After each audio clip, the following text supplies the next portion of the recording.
God! Ah! Why? Why? You know, this is the best version of Seth Rollins that we've ever had in WWE.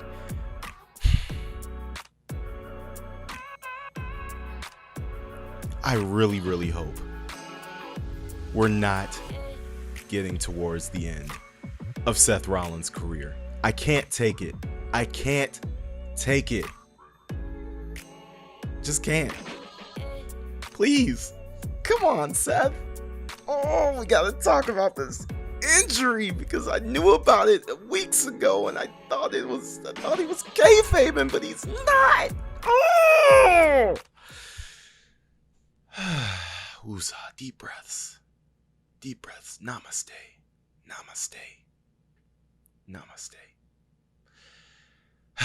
Welcome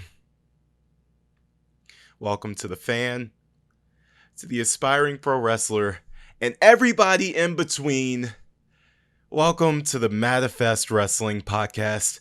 I'm your host, Alfonso McCree Jr. That's ALPHONSO MCC Aura EE Jr. And this podcast is brought to you by the Believe Network. Look, I saw an interview Seth Rollins did a few weeks ago where he said he had some fractures in his back, small fractures in his back.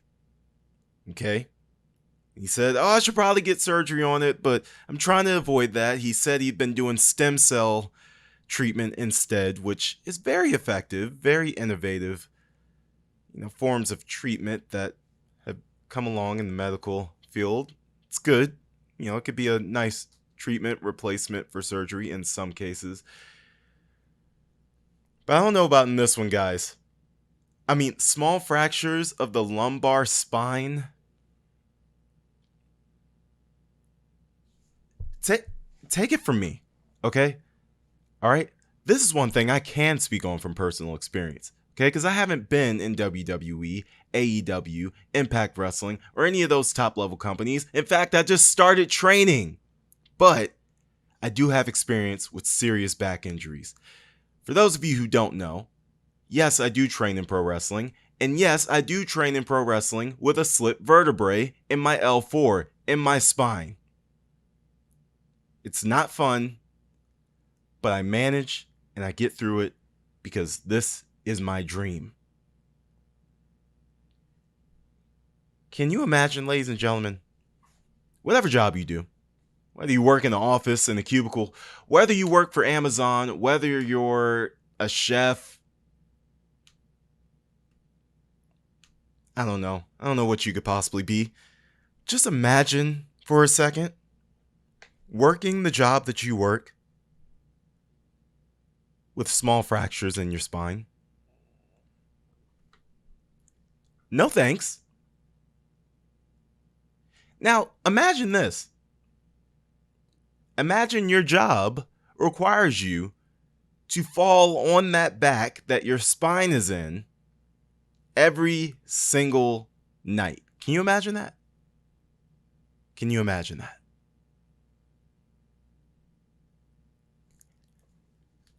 I feel like some of you would quit that job.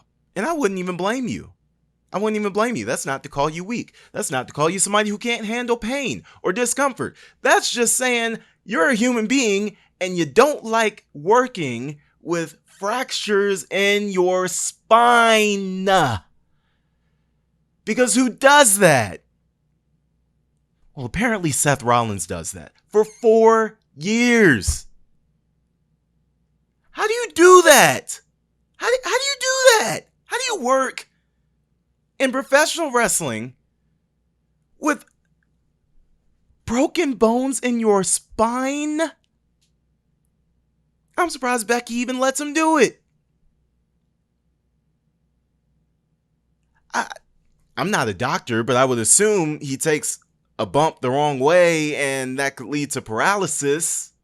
I mean, hey, that's any bump though, really, right? Like that could happen at any time. But when the spine is already, has some dents, some fractures, some breaks in it, I would think that would make it a little bit more high risk than before. I don't know. Tell me if I'm wrong. I don't understand. I don't understand.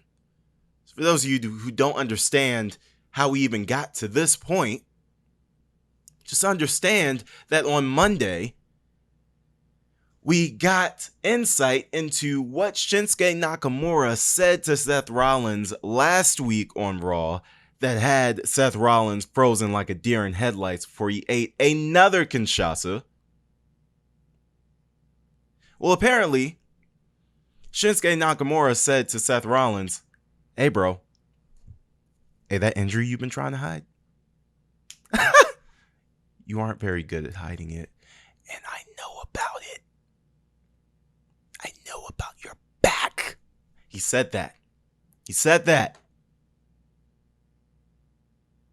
And that led to Seth Rollins doing a backstage interview on Raw this week saying, yes, the back injury is legit. Yes, I have small fractures in my back. It's been 4 years. It's been like this since 2019.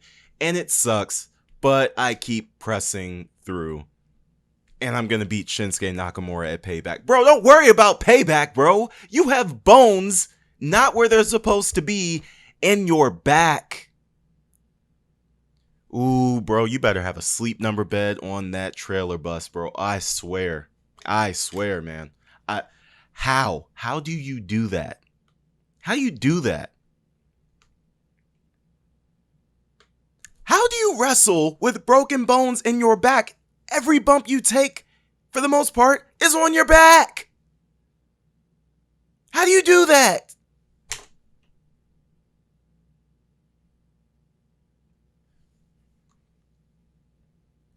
Ladies and gentlemen, wrestling and being in this business has been a dream of mine since I was 4 years old.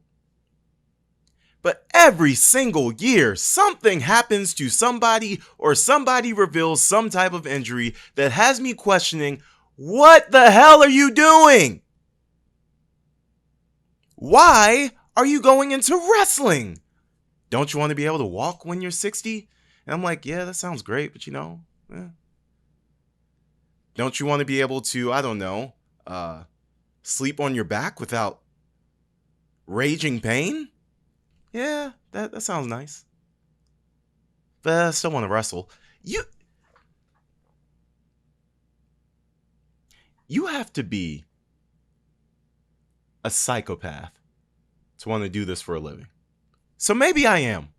Maybe I am a psychopath to want to do this for a living. To want to purposefully and intentionally throw my body at something for the entertainment of others. But you know what? I gotta say, there is something to be said about hearing those cheers, seeing that excitement. I just did my first show this past weekend. I did not wrestle, but our referee could not make it, so I stepped up. And even being a referee in front of that crowd, and this crowd was, I don't even know if it was 100 people watching us. We were at the Orlando Kids and Family Expo. Great experience. Awesome. The kids were amazing. Easy crowd, by the way. I've heard that kids always are because they already see you as superheroes. They're not smart fans yet, so they don't really understand what they're watching is not real. And they don't understand the choreography behind it like a lot of adults do. So they're not really paying attention to every little detail. They're just watching and enjoying themselves. That crowd, man, performing in front of that crowd was exhilarating. So I can't imagine how Seth Rollins feels going out in front of at least minimum 15,000 people every single time he wrestles. And then you go to the big shows and you got 60,000, 70, 80, 90,000 people. And they all know who you are and they all have an opinion about you, good or bad. They all have an emotion about you, and they show it. They show it. That'd probably be hard for me to walk away from too. I can't lie. But fractures in your back? Seth, come on, bro. Come on. Come on. Come on. My guy.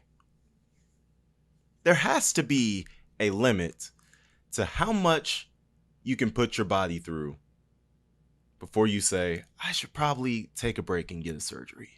Or I should probably take a break and just let my body naturally heal. How do you wrestle?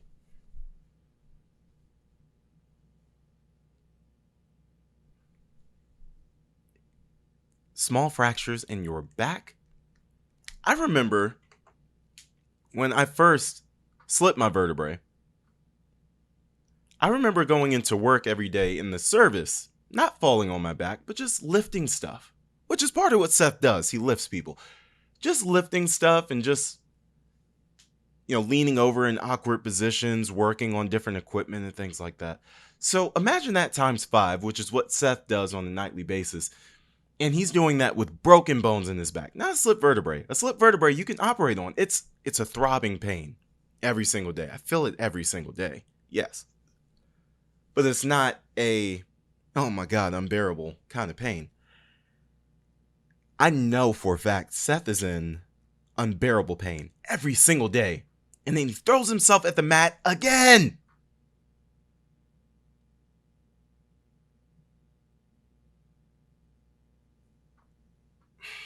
Guys, at some point, what is the limit? What is the limit? How far do we go to entertain crowds? How far do we go for the glory, for the adoration, for the respect? How far are we willing to go? Because Seth is clearly going very, very far right now.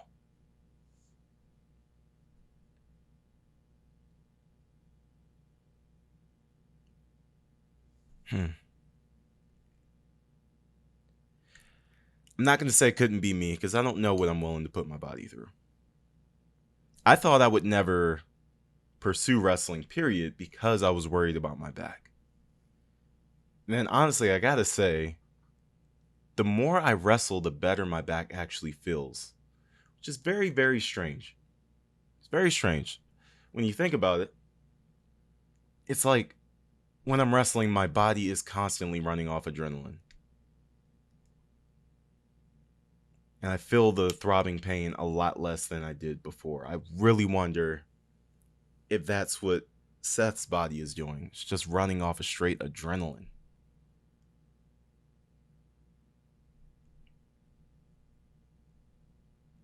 I don't know, man. What I do know is Seth Rollins is set to face Shinsuke Nakamura 1 week from Saturday at WWE Payback in Pittsburgh, Pennsylvania. And he's going to do it with 2 small fractures in his back. In his spine. I don't want to hear no lumbar spine. It's his spine!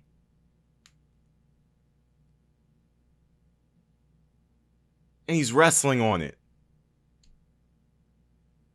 Now, I will say, right, when you're taking bumps, you are supposed to take them on your upper back. So there are ways that he can protect himself in these matches. But that's still 2 broken bones in his lower back, and that's ridiculous. That is crazy to me.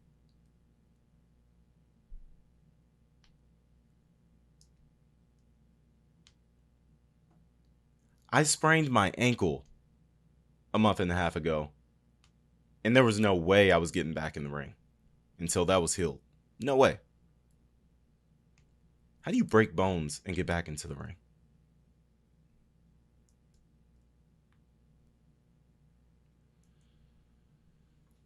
Don't tell me wrestling's fake. It is the most beautiful, violent form of art that has ever existed in this world, but it is not fake. Scripted, but not fake. Choreographed, but not fake. If it was fake, people like Devon Dudley would be walking normally right now. But instead, back problems, hip problems plague him. If it was fake, The Undertaker would still be wrestling right now, because he wouldn't have had to have multiple hip surgeries. If it was fake, Hulk Hogan would still be wrestling right now, because he wouldn't have had to have multiple hip surgeries. If it was fake, Big E would still be wrestling right now, because he wouldn't have broken his neck on live television.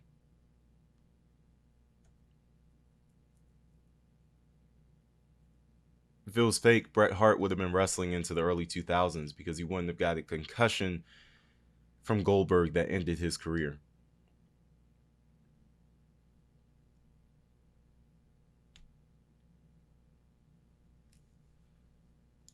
People gotta start respecting this craft, man.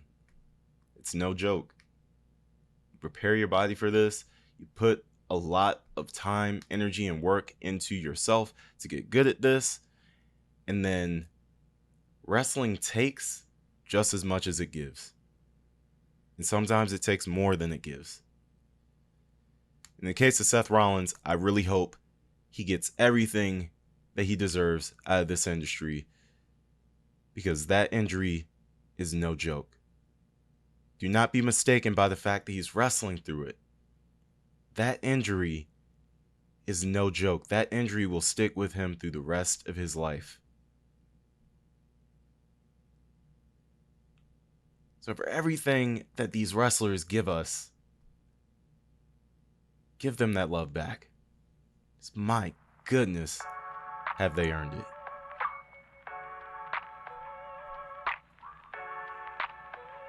When we come back on Manifest Wrestling, it's the 3 Count, your new favorite segment. We've got 3 very special topics to discuss from this week's episode of Monday Night Raw. Don't go anywhere. We'll be right back.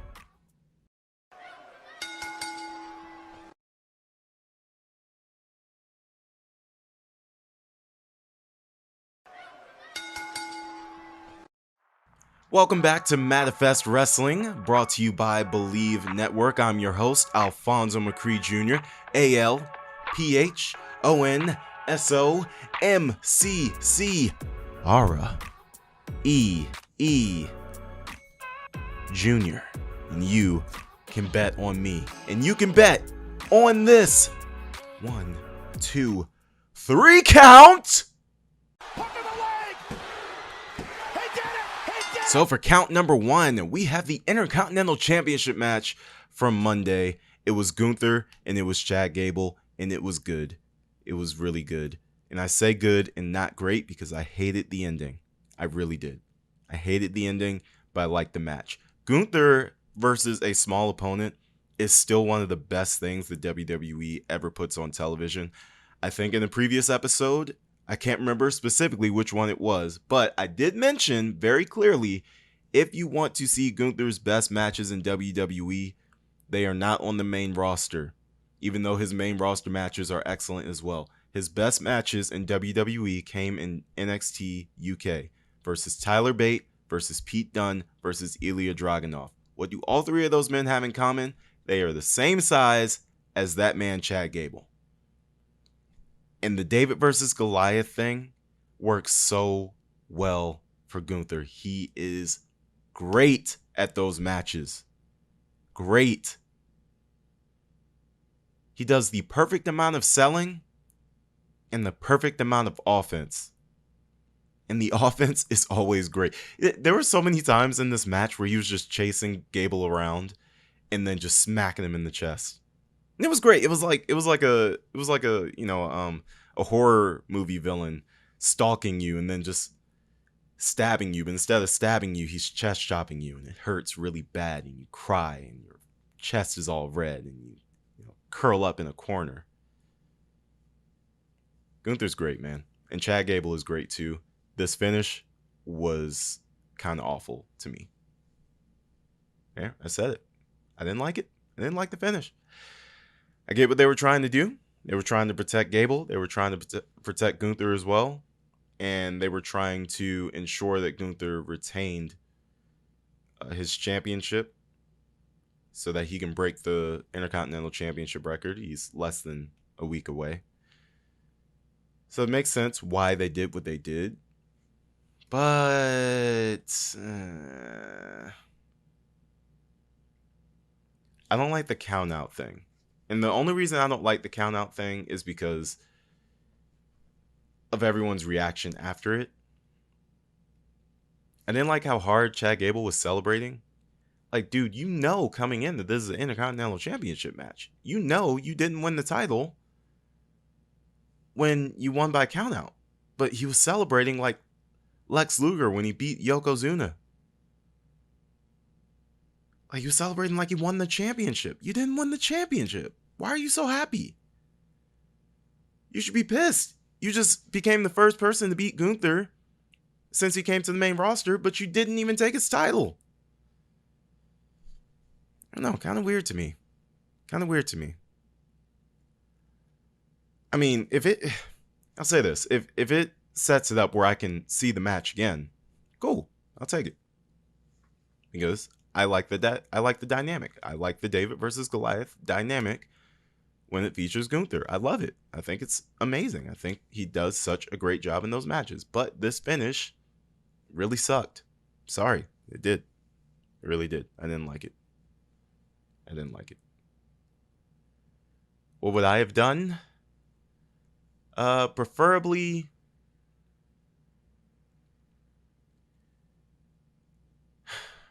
what I might have done here is maybe have Gable do his German suplex finisher, but get a little bit too close to the ropes. And he pins him 1, 2, 3, but before the 3 count, Gunther has his hand on the rope. And, the ref rings the bell. Hey, we got a new champion. Everybody's going crazy, celebrating and everything like that. But then they look at the replay and they can see Gunther's hand was on the rope. Decision reverse. Gunther retains and escapes by the skin of his teeth that way. I just didn't like the count out thing. Because, like, that would have made sense, right? If Gable starts celebrating after that, after he thinks that he's just pinned Gunther, like, that would have made sense for Gable to be celebrating that hard. Gable was celebrating way too hard he knows he just won by countout. He knows he didn't win the championship. It just doesn't make sense to me. Yeah, I digress. That's my 2 cents on that. Count number 2. Miz, LA Knight. It keeps getting better, okay? I love how great these two are on the mic. And honestly, it's like instead of feuding, I kind of wish they were like teaming up or maybe becoming a stable or something, man. They're just the best guys on the mic right now. They really are.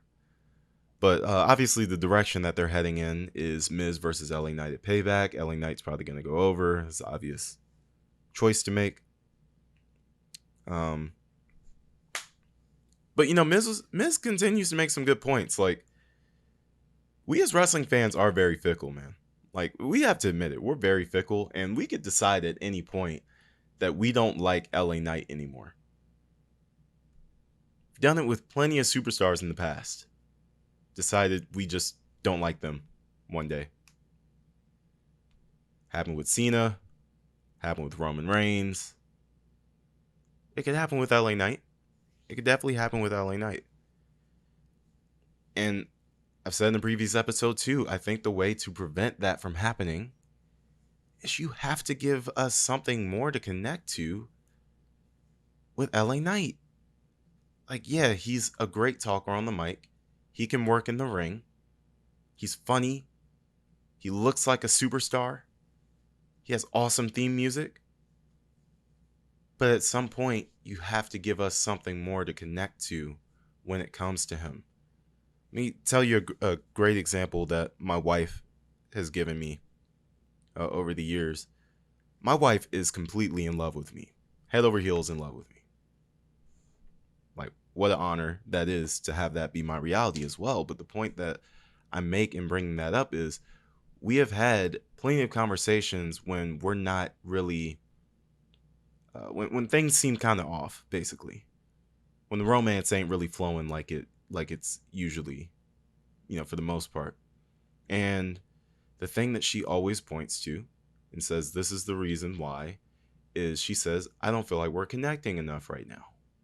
We're not spending enough time together. I'm not getting to know you, because she wants to get to know me every single day. She wants to know something new about me all the time, every single day. Every opportunity that she gets, she wants to get to know me better. Because it's true, as we get older, we evolve. We become different people every single day. Every single year, we become somebody different. We are not the same person that we were 10 years ago. And if you are, that is a problem. We are meant to evolve as people. But my wife, as my partner, as my life partner, wants to know me that much more. She wants to know every evolution that I take. She wants to keep getting to know me. She wants to know me on a deeper level. She wants to connect. Because when she's not connecting with me, she doesn't feel as head over heels. So it's my responsibility to make sure that I am letting her get to know me every single day. The same goes with LA Knight. We love him right now. We're head over heels in love with him as the WWE Universe.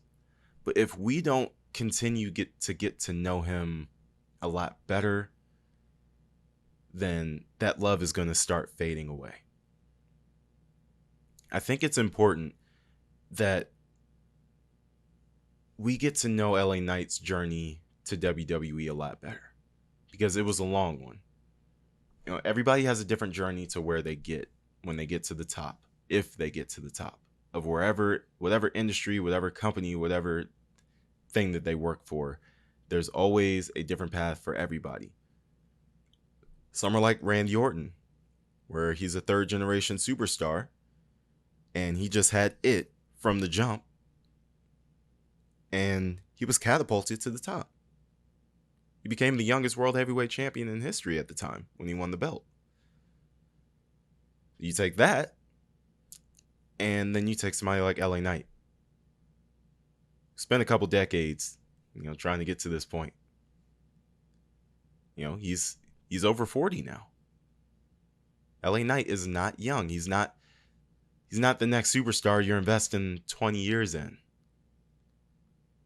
He's up there. But I think that's important, because he can relate to a lot of us in the audience. A lot of us who scratch and claw for long periods of time before we get our big breaks. And we wait and we wait and we play it patient. We just keep going. We keep going. I want to hear about that story from LA Knight. I want to get to know LA Knight on that level. That's how I want to know LA Knight. The catchphrases are great. I love them. They're funny. They're entertaining. But my goodness, I need more than that. I need more than that, or I'm going to fall off the LA Knight train. So I want to know more from LA Knight. The reason people love The Miz so much and respect him, even though he's a heel, people love and respect this man so much because they know his story. They know everything he went through backstage. They know everything that people told him about who he was going to be and what he was going to be. And they know what he became regardless of that. And now they know his family. They know his wife. They know his daughters. That Miz and Mrs. thing. I don't watch it personally, but I know there's a lot of people who do. And they connect with him through that. They get to know him better through that. I'm not saying LA Knight needs a reality show. I'm saying we need to know about LA Knight's reality. Or else this thing will lose steam. And I don't want that to happen. Because LA Knight deserves this spot. He has worked hard for this spot. Eli Drake has worked hard to become LA Knight. And he deserves this spot. I don't want to see him lose it. And finally, count number 3. Sami Zayn and KO. Finally, the tag team champions are back together. KO is back from his injury. He actually returned in Montreal this past week. He was doing a live event with WWE, and that was actually his first time back. Tonight was his first time back on television, though, but his first time back in WWE after that month off from the injury was, of course, in Montreal. And another, as I mentioned in the previous episode, I met Kevin Owens at the airport. I thought he was super cool. He took a picture with me. It was really nice of him to do so because he did not have to do that, but he took time out of his day to just take a quick picture with me. And I went out of my way to respect his space, okay? If you're going to run into wrestlers at these airports, stop asking them to sign stuff, man. Stop that. That's rude. It's rude and disrespectful. Take a picture, if they allow that, and move on. They're human beings. Okay, not robots who sign stuff for you. I almost said if I make it big. When I make it big, trust me, if you're not a child, I will not be signing anything for you at the airport. We can take a picture if you want. The moment you pull out a pen, I'm gone. Because I have stuff to do. I'm already taking time out to take this photo with you. Like, just leave it there. Leave it there. Especially if you come to me with a stack of stuff. I know you're not keeping all that stuff. I know you're selling it. You're not making money off of me. You wasn't with me in the gym. Come on now, guys. Come on. Come on. But honestly, it's good to see KO back. It's good to see KO get a big pop. I remember when they first won the championships at Mania 39 and they kept coming out together. A lot of times Sami Zayn was always getting the bigger pop. And I was like, oh man, I really hope they don't write this into a storyline and make KO turn on Sami again. I think we've seen enough of Sami versus KO to last us a few years. I like to see them as allies for a while going forward. And KO on Monday got one of the biggest pops he's gotten in a long time. They were in Quebec City, which is, of course, one of the neighboring cities of Montreal, Quebec, Canada, in their home state of Canada. And, well, their home state of Quebec in Canada is what I'm trying to say. And he got a huge pop. It was a surprise appearance. Nobody knew he was going to be there. You know, Sami Zayn came out, started to kind of promo. Judgment Day comes out. They start surrounding the ring like they're going to beat him up. And Sami's like, you think I came to Quebec City alone? Dun-dun-dun-dun-dun-dun-dun. Dun-dun-dun-dun-dun-dun-dun. And out comes Kevin Owens. Huge pop. Great to see him getting love and respect, man. Great to see him getting love and respect. One of the most underrated talents in the history of WWE. Can have a good match with anybody. Can do amazing things. Even though he does not have the most athletic build, it doesn't even matter. And that's inspirational to me. It's inspirational to my peers who are wrestling. The game is changing. The game has changed in a big way. It's no longer the same professional wrestling industry that it was in the 70s, where you had to be this chiseled, tanned, oily guy to be successful. No, now you can be a Adam Cole, you can be a Bronson Reed, you can be a Kevin Owens, you can have any type of body type. It's about, can you connect with the audience and can you go in that ring? And that's what these promoters want to know now. So shout out to Kevin Owens for being one of those barrier breakers. You know, he never got rid of his stomach, and I love it. He has a dad bod for days, and it's awesome.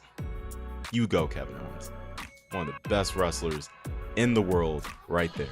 Kevin Owens. Great to see him back. Absolutely great to see him back. Well, that'll do it for tonight's episode of Manifest Wrestling here on Believe Network. I've been your host, Alfonso McCree Jr. That's ALPHONSOMCCRE